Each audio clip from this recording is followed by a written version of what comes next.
जय हिंद आप सभी को। तो चलिए शुरुआत करते हैं आज की इस क्लास में ज्ञान बिंदु जीएस एकेडमी जो सर के द्वारा बिहार दरोगा के लिए होमवर्क सीरीज 3.0 स्टार्ट किया गया है। इसी का जो है ना आज टेस्ट नंबर 3 कंप्लीट करेंगे। और ये देखिए टेस्ट हुआ था 29/9/2025 को टेस्ट हुआ था। तो इसका जो है ना 75 क्वेश्चन देखने वाले हैं। और जो टॉपिक है क्या है तो करंट अफेयर्स क्वेश्चन में रहेगा और आपका ज्योग्राफी से भारत का परिचय है और क्या है इकोनॉमिक्स से अर्थव्यवस्था और क्या है अर्थशास्त्र का जो है ना परिचय है। इससे आपको क्वेश्चन देखने को मिलेगा और ये सारा टॉपिक आपको जो है ना हम टेलीग्राम चैनल पे देते हैं। टॉपिक कौन सा होमवर्क कहाँ से मिला है क्या पढ़ना है, तो सभी लोग टेलीग्राम चैनल ज्वाइन कर लीजिएगा। वहाँ पे कौन सा होमवर्क अगला दिन का टेस्ट क्या होगा वो सारा कुछ जो है ना आपको राहुल स्टडी ग्रुप जो टेलीग्राम चैनल है वहाँ पे दिया जाता है। तो सभी लोग उसको ज्वाइन कर लीजिएगा। डिस्क्रिप्शन में लिंक दिया हुआ तो लिंक पर क्लिक करके सभी लोग ज्वाइन कर लीजिएगा। और पूरा जो है ना हम इस सेट में पूरा 75 क्वेश्चन करवाने वाले हैं। तो ध्यानपूर्वक पूरी क्लास को देखिएगा, बहुत इंपॉर्टेंट क्वेश्चन है और थोड़ा कथन निष्कर्ष का रहेगा। तो ध्यानपूर्वक देखिए क्वेश्चन, ताकि जो है ना आपका एग्जाम में जो है इस प्रकार अगर क्वेश्चन पूछे तो आपका गलत ना हो, एग्जाम में जो है ना आप क्वेश्चन को सही कर पाइए। ठीक है, थोड़ा समय लगेगा, अच्छे से हम आपको करवाने वाले हैं और पूरा 75 क्वेश्चन का जो है ना आपका 100% सही उत्तर के साथ एनालिसिस करवाने वाला है। तो ध्यानपूर्वक देखिएगा। तो चलिए शुरुआत करते हैं टेस्ट नंबर 3। तो देखिए टेस्ट नंबर 3 का पहला क्वेश्चन कह रहा है कि MiG-21 लड़ाकू विमान के बारे में निम्नलिखित में से कथन में से विचार कीजिए। कह रहा है MiG-21 लड़ाकू विमान के बारे में निम्नलिखित कथन में विचार कीजिए। इसमें बोल रहा है कौन सा कथन क्या है तो सही है। तो देखिए पहला कथन कह रहा है कि MiG-21 को 26 सितंबर 2025 को चंडीगढ़ में सेवा मुक्त किया गया। ये क्या है, बिल्कुल सही है। MiG-21 के बारे में बोल रहा है कि MiG-21 को 26 सितंबर 2025 को चंडीगढ़ से सेवा मुक्त किया गया, बिल्कुल क्या है तो सही है। और नेक्स्ट कह रहा है कि MiG-21 को एक ब्रिटिश कंपनी ने डिज़ाइन किया।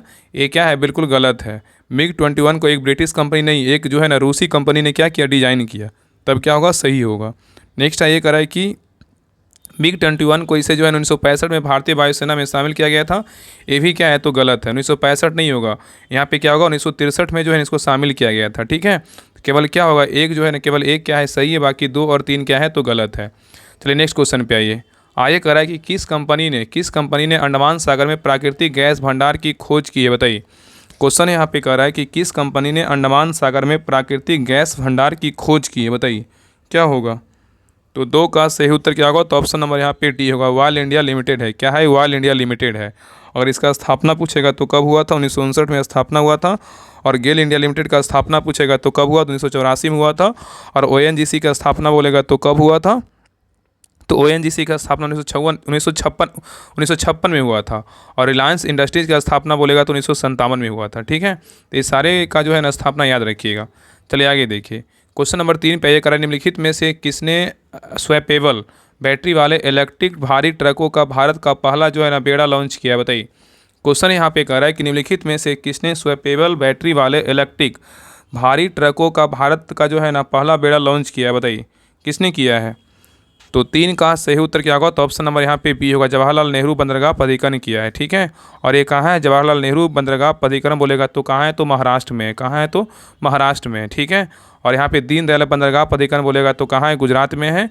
और कोचीन बंदरगाह प्राधिकरण बोलेगा तो कहाँ है, केरल में है। और BO चिदम्बरम बंदरगाह प्राधिकरण बोलेगा तो कहाँ है, ये तमिलनाडु में है। चलिए आगे देखिए। क्वेश्चन नंबर 4 पे करा विश्व सीफड कांग्रेस WUACSC 2026 के संदर्भ में निम्नलिखित कथनों पर विचार कीजिए। इसमें बोल रहा है कौन सा कथन क्या है, तो बिल्कुल सही है। सही कथन को बताना है कि कौन सा कथन सही है। तो देखिए पहला कह रहा है विश्व सीफेड कांग्रेस के बारे में, विश्व सीफेड कांग्रेस तो कह रहा है यह चेन्नई में आयोजित किया गया जाएगा। ये क्या है, बिल्कुल सही है। और भारत 2026 में पहली बार विश्व सी फूड कांग्रेस WUSC मेजबानी करेगा। ये भी क्या है, बिल्कुल सही है। तो दोनों क्या है, सही है। तो उत्तर क्या होगा, तो ऑप्शन नंबर सी हो, 1 और 2 दोनों क्या है तो सही है। चलिए आगे देखिए। नेक्स्ट क्वेश्चन पे करा कि राष्ट्रीय आयुर्वेद दिवस 2025 के संदर्भ में निम्नलिखित कथनों पर विचार कीजिए। इसमें बोल रहा है कौन सा कथन क्या है तो सही है। सही बताना है। करा है कि राष्ट्रीय आयुर्वेद दिवस 2025 के संदर्भ में निम्नलिखित कथनों पर विचार कीजिए। जिसमें कौन सा कथन सही है। तो देखिए पहला करा है कि यह 10वां आयुर्वेद दिवस था, बिल्कुल क्या है तो सही है। और 2025 में पहली बार 23 सितंबर को राष्ट्रीय आयुर्वेद दिवस मनाया गया। ये भी क्या है तो सही है। तो उत्तर क्या होगा, तो ऑप्शन नंबर यहाँ पे हो जाएगा सी होगा, 1 और 2 दोनों क्या है तो सही है। चलिए आगे देखिए। करा है कि भारत की पहली विदेशी रक्षा विनिर्माण सुविधा का उद्घाटन कहाँ किया गया, बताइए। क्वेश्चन करा है कि भारत की पहली विदेशी रक्षा विनिर्माण सुविधा का उद्घाटन कहाँ किया गया है। तो 6 का सही उत्तर क्या होगा, तो ऑप्शन नंबर बी मोरक्को में किया गया है। ठीक है, चलिए आगे देखिए। नेक्स्ट ये करा है कि हाल ही में किस निकाय ने chief of defence staff CDS के रूप में जनरल अनिल चौहान के सेवा विस्तार को मंजूरी दी है? बताइए। क्वेश्चन कर रहा है कि हाल ही में किस निकाय ने chief of defence staff CDS के रूप में जनरल अनिल चौहान के सेवा विस्तार को मंजूरी दी है? बताइए, किसने दिया है? तो 7 का सही उत्तर क्या होगा? तो ऑप्शन नंबर यहाँ पे बी होगा, कैबिनेट की नियुक्ति समिति ने दिया है। ठीक है, चलिए आगे देखिए। नेक्स्ट है ये करा कि अगस्त 2025 में लोकसभा ने अनुसूचित जनजातियों के लिए सीटें आरक्षित करने के लिए एक विधेयक पारित किया। बताइए कहाँ किया? बताइए कौन सा विधानसभा में? करा अगस्त 2025 में लोकसभा ने अनुसूचित जनजातियों के लिए सीटें आरक्षित करने के लिए एक विधेयक पारित किया है। कौन सा विधानसभा? तो 8 का सही उत्तर क्या होगा? तो ऑप्शन नंबर सी होगा, गोवा विधानसभा किया है। कौन किया है? गोवा विधानसभा किया है। नेक्स्ट आइए, करा कि भारत का पहला मेक इन इंडिया, करा कि भारत का पहला make in India 1 megawatt green hydrogen संयंत्र कहाँ चालू किया गया? बताइए। क्वेश्चन कर रहा है कि भारत का पहला make in India 1 megawatt green hydrogen संयंत्र कहाँ चालू किया गया है? तो 9 का सही उत्तर क्या होगा? तो ऑप्शन नंबर ए होगा, कांडला बंदरगाह में किया गया है, जिसको ना दीनदयाल बंदरगाह प्राधिकरण किया गया। ठीक है, चलिए आगे देखिए। नेक्स्ट है ये करा है कि हाल ही में भारत के प्रधानमंत्री ने ब्रिक्स शिखर सम्मेलन में रूसी राष्ट्रपति को कौन सी पारंपरिक पेंटिंग उपहार में दी गई? बताइए। क्वेश्चन यहाँ पे कर रहा है कि हाल ही में भारत के प्रधानमंत्री ने ब्रिक्स शिखर सम्मेलन में रूसी राष्ट्रपति को कौन सा पारंपरिक पेंटिंग जो है ना उपहार में दी है? बताइए। तो 10 का सही उत्तर क्या होगा? तो ऑप्शन नंबर यहाँ पे क्या हो जाएगा? तो सी होगा, सोहराय पेंटिंग। क्या है? सोहराय पेंटिंग। और सोहराय पेंटिंग कहाँ का है? झारखंड का है। अगर पच्चित पेंटिंग बोलेगा तो कहाँ का है? तो उड़ीसा का है। मधुबनी पेंटिंग बोलेगा अपना बिहार का है, खूबसूरत पेंटिंग है। और वारली पेंटिंग बोलेगा तो कहाँ का? महाराष्ट्र का। ये सारा पॉइंट ना याद रखिएगा। बाकी कम समय में है तो रिवीजन करवाना है तो आपको उतना जो है ना कम रिवीजन अथी करवाएंगे, क्योंकि अगर पूरा करवाने लगेंगे तो आपका जो है ना बहुत बड़ा हो जाएगा। इसलिए हम रिवीजन के तौर पे जितना करवा रहे हैं 75 क्वेश्चन कंठस्थ कर लीजिए, यही आपका जो है ना एग्जाम में आपको बहुत फायदा करेगा। चलिए आगे देखिए। क्वेश्चन नंबर 11 कर रहा है आयुष्मान भारत प्रधानमंत्री जन आरोग्य योजना को लागू करने के लिए कौन सी संस्था जिम्मेदार है? बताइए। क्वेश्चन यहाँ पे कर रहा है कि आयुष्मान भारत प्रधानमंत्री जन आरोग्य योजना ABPMJAY को लागू करने के लिए कौन सी संस्था जिम्मेदार है? तो 11 का सही उत्तर क्या होगा? तो ऑप्शन नंबर सी होगा, राष्ट्रीय स्वास्थ्य प्राधिकरण NHA क्या है? तो जिम्मेदार है। ठीक है, और इसका हेडक्वार्टर बोलेगा तो कहाँ है? तो नई दिल्ली में है। चलिए आगे देखिए। नेक्स्ट है ये कह रहा है कि कौन सा शहर रेलवे नेटवर्क से जुड़ने वाला पूर्वोत्तर क्षेत्र का चौथा राजधानी शहर बन गया? बताइए। क्वेश्चन कर रहा है कि कौन सा शहर है जो रेलवे नेटवर्क से जुड़ने वाला पूर्वोत्तर क्षेत्र का चौथा राजधानी शहर बन गया? बताइए। तो 12 का सही उत्तर क्या होगा? तो ऑप्शन नंबर डी होगा, आइजोल है। क्या है? तो आइजोल है। ठीक है, याद रखिएगा। और यहाँ अगर याद रखिएगा ना कि आइजोल किसकी राजधानी है, तो मिजोरम का है, ये भी याद रखिएगा। ठीक है, चलिए आगे आइए। क्वेश्चन नंबर 13 पे कह रहा है कि भारत का कौन सा जिला अपनी संपूर्ण बिजली मांग को सौर ऊर्जा से पूरा करने वाला भारत का पहला जिला बन गया? बताइए।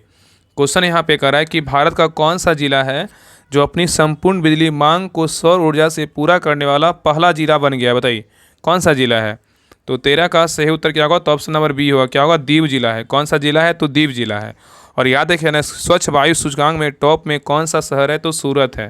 क्वेश्चन अगर पूछेगा कि स्वच्छ वायु सूचकांक में टॉप स्टेट में कौन सा शहर है? तो सूरत है।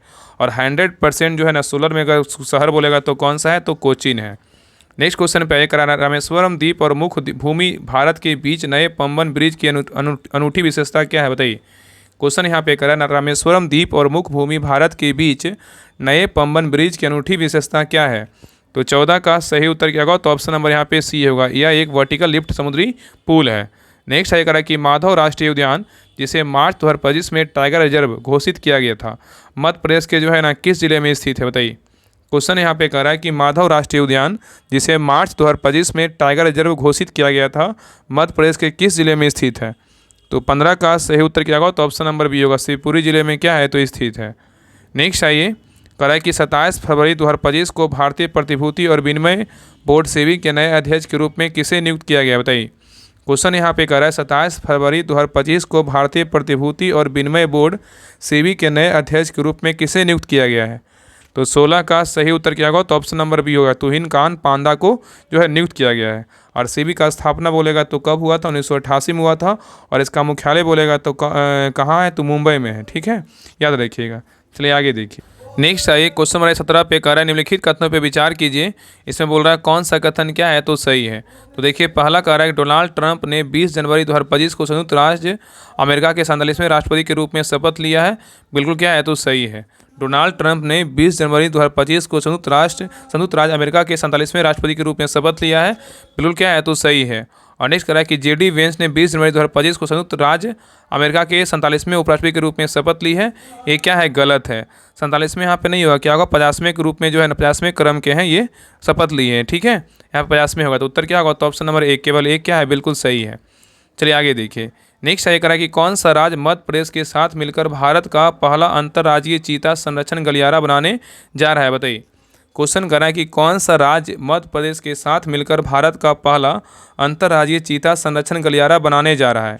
तो 18 का सही उत्तर क्या होगा? तो ऑप्शन नंबर ए होगा, राजस्थान। कौन सा राज्य है? तो राजस्थान है, ठीक है। नेक्स्ट ये करा है कि कौन सा राज्य केंद्र शासित प्रदेश अंतर्राष्ट्रीय योग एवं ध्यान महोत्सव 2025 का मेजबान है? बताइए। क्वेश्चन यहाँ पे कह रहा है कि कौन सा राज्य केंद्र शासित प्रदेश अंतर्राष्ट्रीय योग एवं ध्यान महोत्सव 2025 का मेजबान है? तो 19 का सही उत्तर क्या होगा? तो ऑप्शन नंबर यहाँ पे क्या होगा? तो सी, लद्दाख है। कौन सा है? तो लद्दाख है। नेक्स्ट है ये कह रहा है कि 22 जनवरी 2025 को किस सरकारी योजना की 10वीं वर्षगांठ मनाई गई? बताइए। क्वेश्चन यहाँ पे कह रहा है कि 22 जनवरी 2025 को किस सरकारी योजना की 10वीं वर्षगांठ जो है ना मनाई गई? बताइए कौन सी योजना है? तो 20 का सही उत्तर क्या होगा? तो ऑप्शन नंबर बी होगा, बेटी बचाओ बेटी पढ़ाओ योजना है, ठीक है। चलिए आगे देखिए। और भी यहाँ पे देख लीजिए ना, अगर बात करें कि आयुष्मान भारत योजना जो है ना कब स्टार्ट किया गया था? तो आयुष्मान भारत योजना 2018 में स्टार्ट किया गया था। और प्रधानमंत्री जनधन योजना बोलेगा तो ये कब स्टार्ट किया गया था? तो 2014 में स्टार्ट किया गया था, ठीक है, याद रखिएगा। नेक्स्ट है ये करा है कि 7 मई 2025 करा है कि 7 मई 2025 को आयोजित राष्ट्रव्यापी नागरिक सुरक्षा मॉक ड्रिल का कोड क्या था? बताइए। क्वेश्चन यहाँ पे कह रहा है कि 7 मई 2025 को आयोजित राष्ट्रव्यापी नागरिक सुरक्षा मॉक ड्रिल का कोड नेम क्या था? कोड नेम यहाँ पे बोल रहा है, कोड नेम क्या था? बताइए।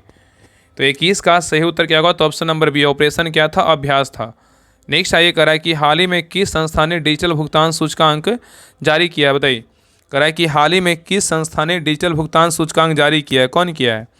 तो 22 का सही उत्तर क्या होगा? तो ऑप्शन नंबर यहाँ पे होगा डी, भारतीय रिजर्व बैंक किया है। कौन किया है? भारतीय रिजर्व बैंक किया है, आरबीआई किया है।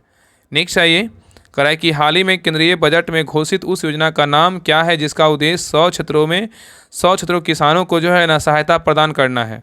क्वेश्चन कर रहा है कि हाल ही में केंद्रीय बजट में घोषित उस योजना का नाम क्या है जिसका उद्देश्य 100 क्षेत्रों के किसानों को सहायता प्रदान करना है?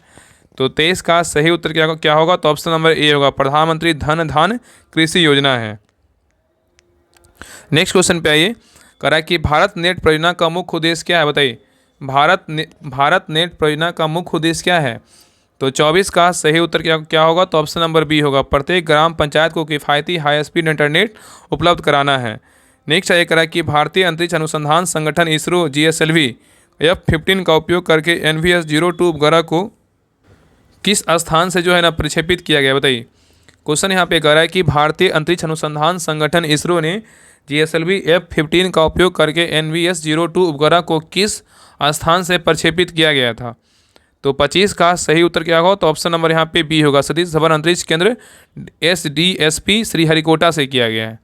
नेक्स्ट ये कह रहा है कि भारत एवं चीन के बीच सीमा निर्धारित करने वाली मैकमोहन रेखा निम्नलिखित में से किस प्रदेश के उत्तर सीमा पर खींची गई है? बताइए। क्वेश्चन यहाँ पे कह रहा है कि भारत एवं चीन के बीच सीमा निर्धारित करने वाली मैकमोहन रेखा निम्नलिखित में से किस प्रदेश के उत्तर सीमा पर खींची गई है? बताइए। तो 26 का सही उत्तर क्या होगा? तो ऑप्शन नंबर यहाँ पे डी होगा, क्या होगा? तो अरुणाचल प्रदेश होगा। नेक्स्ट ये कह रहा है कि निम्नलिखित में से कौन सा जलाशय अंडमान और निकोबार द्वीप समूह को अलग करता है? बताइए। क्वेश्चन यहाँ पे कह रहा है निम्नलिखित में से कौन सा जलाशय है जो अंडमान और निकोबार द्वीप समूह को अलग करता है? कौन करता है? तो 27 का सही उत्तर क्या होगा? तो ऑप्शन नंबर बी होगा, 10 डिग्री चैनल करता है। नेक्स्ट ये कह रहा है कि डंकन पास किसके बीच स्थित है? बताइए। डंकन जो पास है किसके बीच जो है ना स्थित है? ऑप्शन को देखिए और आंसर बताइए क्या होगा। क्वेश्चन कह रहा है कि डंकन पास किसके बीच स्थित है? तो सही उत्तर क्या होगा? तो ऑप्शन नंबर सी होगा, दक्षिणी अंडमान एवं छोटा अंडमान के बीच स्थित है। नेक्स्ट ये कह रहा है कि भारत के भौगोलिक बिंदुओं के संदर्भ में निम्न में से कौन सा युग्म जो है ना असत है? मतलब क्या है? तो गलत है। यहाँ पे क्वेश्चन कर रहा है कि भारत के भौगोलिक बिंदुओं के संदर्भ में निम्न में से कौन सा युग्म क्या है? तो मतलब गलत है, मतलब असत है। तो देखिए पहला कह रहा है दक्षिणतम बिंदु जो है ना, दक्षिणतम बिंदु क्या है? तो खरा इंदिरा पॉइंट है, ग्रेट निकोबार है। ये क्या है? खरा इंदिरा पॉइंट क्या है? ग्रेट निकोबार बिल्कुल क्या है? तो सही है। और दूसरा कह रहा है पूर्वोत्तर बिंदु खरा गुहार मोती गुजरात है में क्या है? गलत है। ये क्या है? तो गलत है। उत्तर क्या होगा? तो ऑप्शन नंबर बी क्या है? तो गलत है। ठीक है, पूर्वोत्तर नहीं होगा, क्या होगा? पश्चिमी होगा। और नेक्स्ट कह रहा है कि उत्तरतम बिंदु खरा इंदिरा कोल जम्मू कश्मीर, बिल्कुल सही है। और मुख्य बिंदु का दक्षिणतम बिंदु खरा केप कोमेरिन कन्याकुमारी तमिलनाडु, ए क्या है, बिल्कुल सही है। तो ए, सी और डी सही, लेकिन बी क्या है तो गलत। उत्तर क्या होगा, तो गलत पूछा था तो बी क्या होगा, गलत हो जाएगा। चलिए आगे देखिए। नेक्स्ट कह रहा है कि भारत की उत्तर से दक्षिण की वास्तविक दूरी और पूर्व से पश्चिम की वास्तविक दूरी में कितना अंतर है, बताइए। क्वेश्चन यहाँ पे कह रहा है कि भारत की उत्तर से दक्षिण की वास्तविक दूरी, भारत की उत्तर से दक्षिण की वास्तविक दूरी और पूर्व से पश्चिम की वास्तविक दूरी में कितना अंतर पूछा है, बताइए क्या होगा। तो सही उत्तर होगा ऑप्शन नंबर बी होगा, 281 किलोमीटर है। ठीक है, चलिए आगे देखिए। नेक्स्ट है कि निम्नलिखित में से कौन सा कथन असत्य है, मतलब गलत है। कौन सा कथन गलत है, देखिए पहला कह रहा है कि पश्चिम बंगाल राज्य की सीमा भूटान तथा नेपाल की सीमा से लगती है, ये क्या है, बिल्कुल सही है। पश्चिम बंगाल राज्य की जो सीमा है भूटान तथा नेपाल सीमा से लगती है, बिल्कुल सही है। और नेक्स्ट कह रहा है असम राज्य की सीमा भूटान और बांग्लादेश की सीमा से लगती है, ये भी क्या है, बिल्कुल सही है। असम राज्य की जो सीमा है भूटान और बांग्लादेश की सीमा से लगती है, बिल्कुल सही है। और नेक्स्ट कह रहा है उत्तराखंड राज्य की सीमा चीन और नेपाल से लगती है, ये भी क्या है, बिल्कुल सही है। उत्तराखंड राज्य की जो सीमा है चीन और कहाँ से लगती है, नेपाल से लगती है, ये भी क्या है, सही है। और नेक्स्ट कह रहा है कि मणिपुर राज्य की सीमा बांग्लादेश तथा म्यांमार की सीमा से लगती है, ये क्या है, तो गलत है। मणिपुर राज्य की सीमा जो है केवल क्या है, म्यांमार से लगती है, ना कि बांग्लादेश से लगता है, इसलिए क्या है, गलत। उत्तर क्या होगा, तो ऑप्शन नंबर डी होगा, बाकी ए, बी और सी सही है। चलिए आगे देखिए। नेक्स्ट है इनमें से कौन सा कथन असत्य है, इसमें बोल रहा है असत कथन कौन सा है, मतलब गलत कथन कौन सा है, बताइए। तो देखिए पहला कह रहा है कि हिमालय, यहाँ पे कह रहा है ना हिमालय, हिमालय विश्व में सबसे नवीन बलित पर्वतों का को प्रदर्शित करता है, ये क्या है, बिल्कुल सही है। हिमालय जो है विश्व में सबसे बलित पर्वतों को प्रदर्शित करता है, सही है। और नेक्स्ट कह रहा है भौगोलिक दृष्टि से प्रायद्वीपीय क्षेत्र भारत का सबसे क्या है, प्राचीन भाग है, ये भी क्या है, तो सही है। और नेक्स्ट कह रहा है कि भारत के पश्चिमी समुद्र तट का निर्माण नदियों की जमाव क्रिया के द्वारा हुआ है, यही क्या है, तो गलत। उत्तर क्या होगा, तो ऑप्शन नंबर सी होगा, सी क्या है, तो गलत है। और भारत में गोंडवाना शिलाओं में कोयले का बृहत्तम भंडार है, ये भी क्या है, तो सही है। तो ए, बी और डी सही, लेकिन सी क्या है, तो गलत है। ठीक है, चलिए आगे देखिए। नेक्स्ट आएगा निम्नलिखित में कथनों में से कौन सा कथन सही है, बताइए। इसमें बोला निम्नलिखित कथनों में से जो है ना कौन सा कथन सही है, बताइए। इसमें सही कथन कौन सा है, बताइए। तो देखिए पहला कह रहा है ना कि पंजाब राज्य की सीमा, पंजाब राज्य की सीमा कहीं भी जम्मू कश्मीर से नहीं मिलती है, क्या है, गलत है। अरुणाचल प्रदेश में कोई भी राष्ट्रीय उद्यान नहीं है, ये भी क्या है, तो गलत। राष्ट्रीय उद्यान है। और उत्तर प्रदेश की सीमा 8 राज्यों से लगती है, ये क्या है, बिल्कुल सही है। और भोपाल कर्क रेखा के उत्तर में स्थित है, ये भी क्या है, गलत। उत्तर क्या होगा, तो ऑप्शन नंबर केवल सी क्या है, बिल्कुल सही है। नेक्स्ट है करा कि भारत का अक्षांशीय एवं देशांतरीय विस्तार लगभग समान है, जबकि इसका पूर्व से पश्चिम की ओर का विस्तार इसके उत्तर दक्षिण विस्तार से अधिक है, इसका निम्नलिखित कारण क्या है, बताइए। क्वेश्चन यहाँ पे कह रहा है कि भारत का अक्षांशीय एवं देशांतरीय विस्तार लगभग समान है, जबकि इसका पूर्व से पश्चिम की ओर का विस्तार इसके उत्तर दक्षिण विस्तार से अधिक है, इसका निम्नलिखित कारण क्या है। तो 34 का सही उत्तर क्या होगा, तो ऑप्शन नंबर ए होगा। देशांतर के बीच की दूरी विषुवत रेखा पर क्या होती है, सर्वाधिक होती है। नेक्स्ट आइए, कह रहा है भारत पूरी तरह से पृथ्वी के कौन सा गोलार्ध और कौन सा भाग में स्थित है, बताइए। भारत जो है ना पूरी तरह से पृथ्वी के कौन सा गोलार्ध और किस भाग में स्थित है। तो 35 का सही उत्तर क्या होगा, तो ऑप्शन नंबर ए होगा, उत्तरी और क्या होगा, पूर्वी। तो भारत जो है ना पूरी तरह से पृथ्वी की उत्तरी गोलार्ध और पूर्वी भाग में क्या है, तो स्थित है। नेक्स्ट है करा कि निम्नलिखित विशेषताओं के आधार पर राज्य की जो है ना पहचान कीजिए। इसमें बोल राज्य की पहचान करने बोल रहा है। यहाँ पे देखिए ऑप्शन में राज्य दिया, कौन सा राज्य है जो कर्क रेखा जो है ना इससे होकर गुजरती है, और इस राज्य का उत्तर दक्षिण विस्तार सबसे अधिक है, और इस राज्य की बांग्लादेश और म्यांमार के साथ अंतर्राष्ट्रीय सीमा साझा करता है। इसमें क्या होगा, तो 36 का सही उत्तर क्या होगा, तो ऑप्शन नंबर यहाँ पे बी होगा। मिजोरम जो है ना कर्क रेखा मिजोरम राज्य से होकर गुजरती है, बिल्कुल सही होगा। और मिजोरम राज्य का उत्तर दक्षिण में विस्तार अधिक है, बिल्कुल सही है।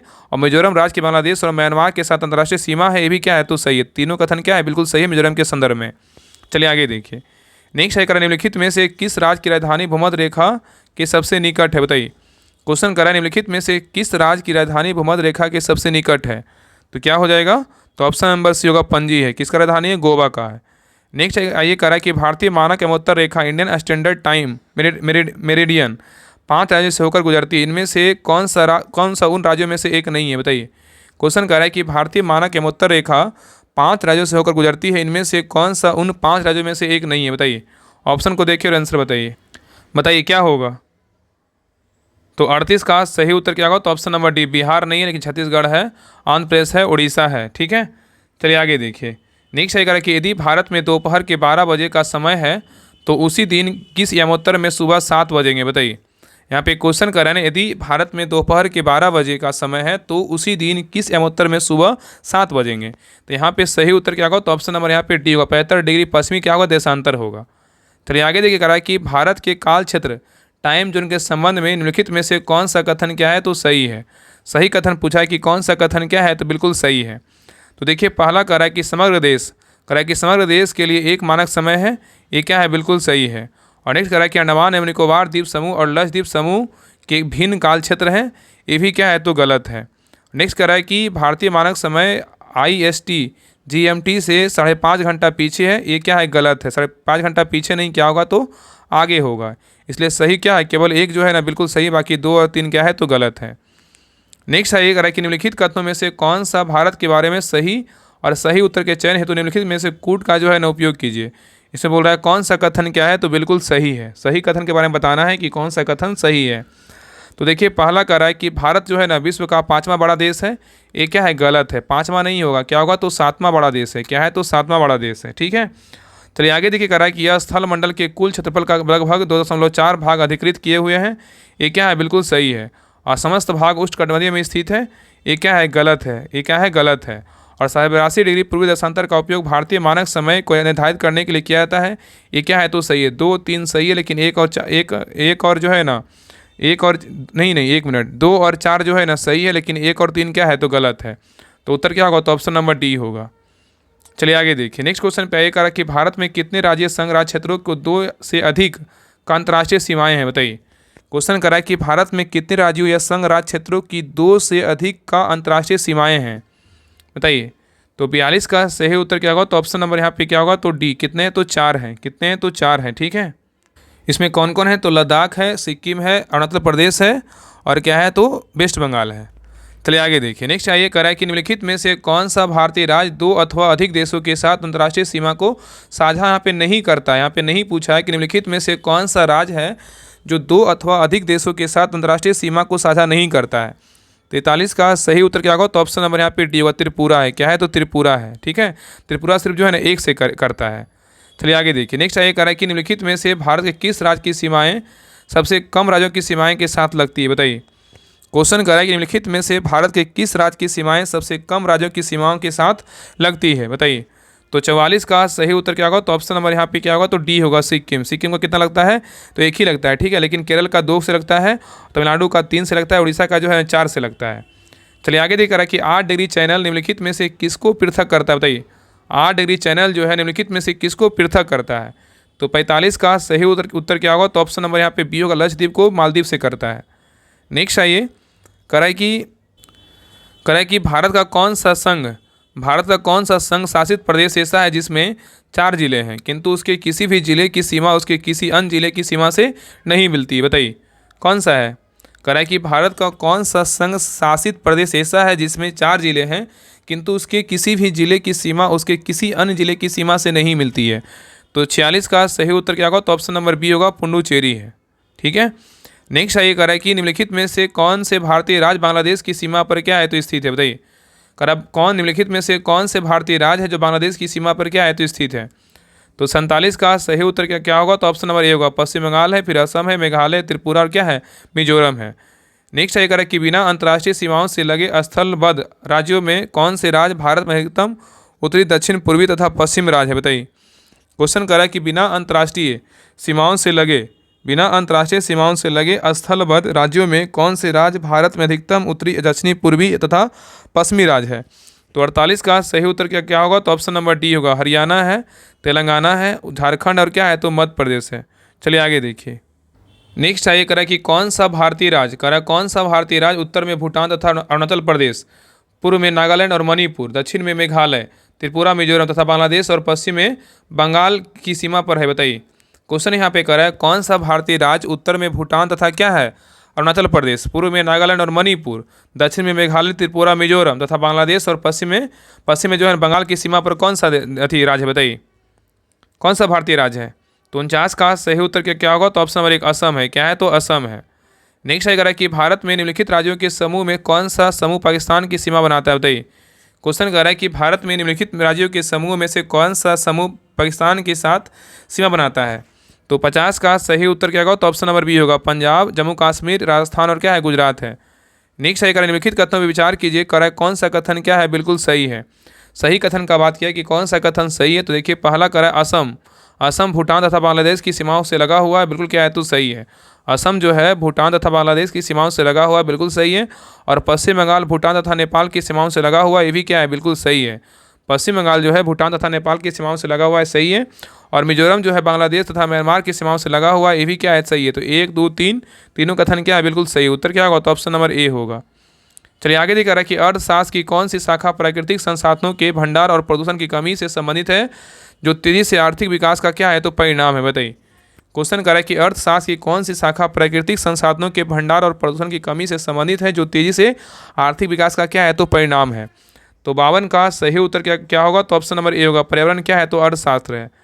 नेक्स्ट आइए, करा है कि निम्न में से किसे व्यष्टि अर्थशास्त्र के जनक के रूप में जो है ना जाना जाता है। बताइए, करा निम्नलिखित में से किसे व्यष्टि अर्थशास्त्र माइक्रो इकोनॉमिक्स के जनक के रूप में जानते हैं, किसको जानते हैं?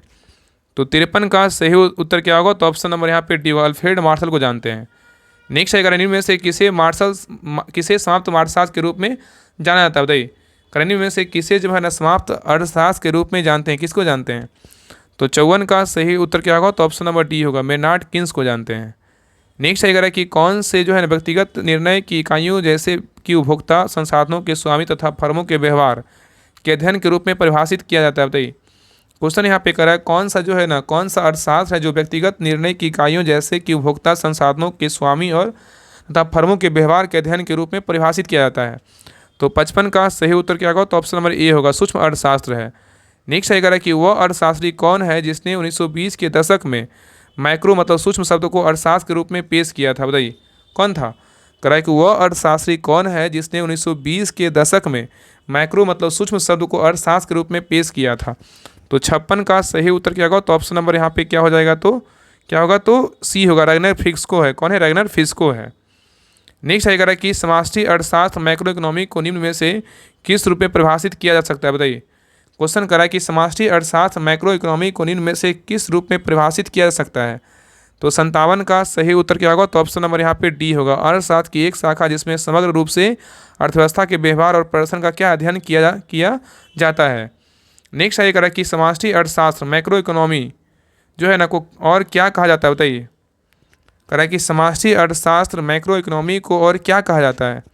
तो 58 का सही उत्तर क्या होगा? तो ऑप्शन नंबर सी होगा, आय का सिद्धांत कहते हैं। ठीक है, चलिए आगे देखिए, करा कि उपभोक्ता अपने हिसाब से कीमत तय करते हैं जिसे व्यवसाय स्वीकार या अस्वीकार करता है, उस मॉडल को कौन सा मॉडल कहा जाता है? बताइए, क्वेश्चन करा उपभोक्ता अपने हिसाब से कीमत तय करते हैं जिसे व्यवसाय स्वीकार या अस्वीकार करता है, उसे कौन सा मॉडल कहा जाता है?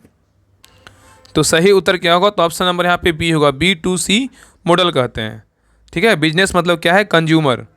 नेक्स्ट ये करा है कि भारत में मिश्रित अर्थव्यवस्था को अपनाने का श्रेय किसे दिया जाता है? करा है कि भारत में मिश्रित अर्थव्यवस्था को अपनाने का श्रेय किसे दिया जाता है? बताइए, क्या होगा? तो सही उत्तर क्या होगा? तो ऑप्शन नंबर यहाँ पे क्या हो जाएगा? तो डी होगा, जवाहरलाल नेहरू को दिया जाता है। ठीक है, नेक्स्ट है करा कि निम्नलिखित में से कौन सी एक आर्थिक प्रणाली है जिसमें पूंजीगत वस्तुओं को स्वामित्व निजी व्यक्तियों या व्यवसायों के पास होता है और वस्तुओं और सेवाओं का उत्पादन समान बाजार में आपूर्ति और मांग पर आधारित होता है? बताइए, कौन सा अर्थव्यवस्था है? क्वेश्चन करा निम्नलिखित में से कौन सी एक आर्थिक प्रणाली है जिसमें पूंजीगत वस्तुओं का स्वामित्व निजी व्यक्तियों या व्यवसायों के पास होता है और वस्तुओं और सेवाओं का उत्पादन समान बाजार में आपूर्ति और मांग पर क्या आधारित होता है?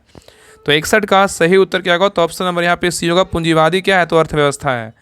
नेक्स्ट है करा कि मिश्रित अर्थव्यवस्था क्या होती है? बताइए, मिश्रित अर्थव्यवस्था जो होती है क्या होती है? तो 62 का सही उत्तर क्या होगा? तो ऑप्शन नंबर सी होगा, संसाधन आवंटन वाणिज्य और व्यापार की एक बाजार प्रणाली जिसमें सरकारी हस्तक्षेप से मुक्ति बाजार जो है ना अस्तित्व में क्या है होते हैं। नेक्स्ट है करा कि भारत में 5 ट्रिलियन अर्थव्यवस्था का लक्ष्य कब तक जो है ना प्राप्त करने का लक्ष्य रखा गया? बताइए, क्वेश्चन यहाँ पे करा कि भारत ने 5 ट्रिलियन अर्थव्यवस्था का लक्ष्य कब तक प्राप्त करने का लक्ष्य रखा है? तो 63 का सही उत्तर क्या होगा? तो ऑप्शन नंबर सी होगा, वर्ष 2026 तक।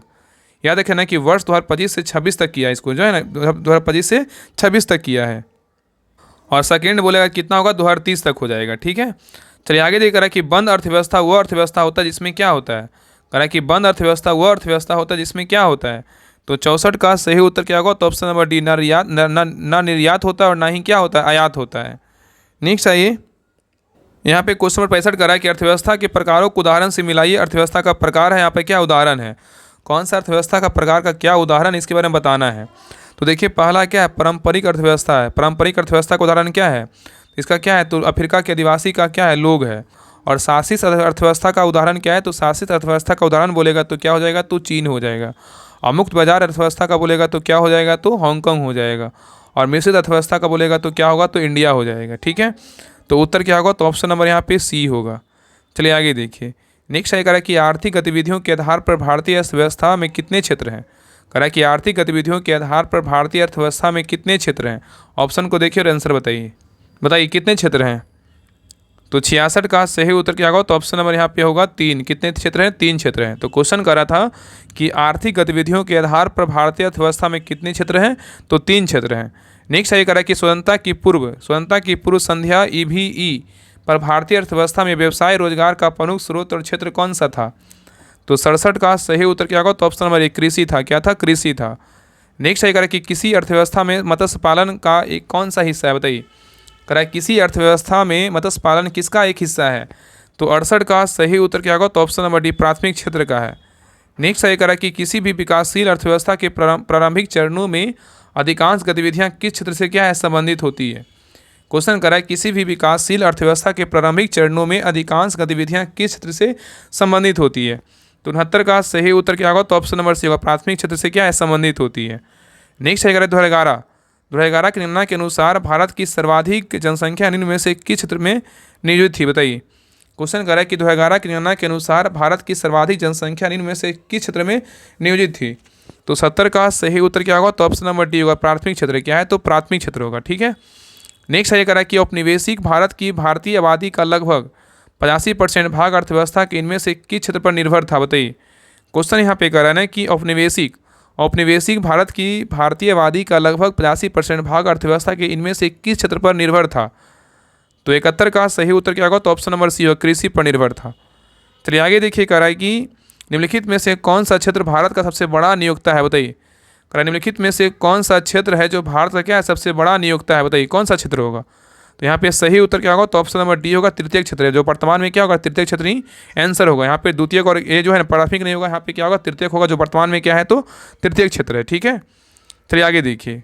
और यहाँ पे याद रखिए ना कि जो प्राथमिक क्षेत्र था ना, यहाँ पे जो था 2011 से क्या है, 2011 से जो है ना 2011 के समय का बोल सकते हैं। लेकिन यहाँ पे आंसर ना निम्नलिखित में से कौन सा क्षेत्र, यहाँ पे बहुत लोग आंसर बोलेंगे ना कि प्राथमिक क्षेत्र ही होगा। ठीक है, यहाँ पे क्वेश्चन बोलेंगे, बहुत लोग बोलेंगे कि इसका आंसर ये होगा, लेकिन इसका आंसर ये नहीं होगा। वर्तमान में जो है ना आपका तृतीय क्षेत्र आंसर होगा। बाकी आप लोग आंसर देख लीजिएगा। भारत का प्राथमिक क्षेत्र बोलेगा ना, तो जिसमें कृषि और संबंध गतिविधियाँ शामिल, जिसमें बड़ा नियोक्ता है, लेकिन पहले था। लेकिन वर्तमान में अगर बात करें, वर्तमान में तो आपका तृतीय क्षेत्र होगा। ठीक है, आप लोग देख लीजिएगा। बाकी बहुत लोग इसका आंसर ये बोलेंगे, लेकिन ये आंसर नहीं होगा। यहाँ पे वर्तमान में आंसर क्या होगा, तृतीय क्षेत्र होगा। चलिए आगे देखिए कह रहा है कि वर्ष 1950 से 51 में भारत के सकल घरेलू उत्पाद GDP में औद्योगिक क्षेत्र की प्रतिशत हिस्सेदारी लगभग कितनी थी, बताइए। क्वेश्चन कर रहा है कि वर्ष 1950 से 51 में भारत के सकल जो है ना घरेलू उत्पाद GDP में औद्योगिक क्षेत्र की प्रतिशत हिस्सेदारी लगभग कितनी थी।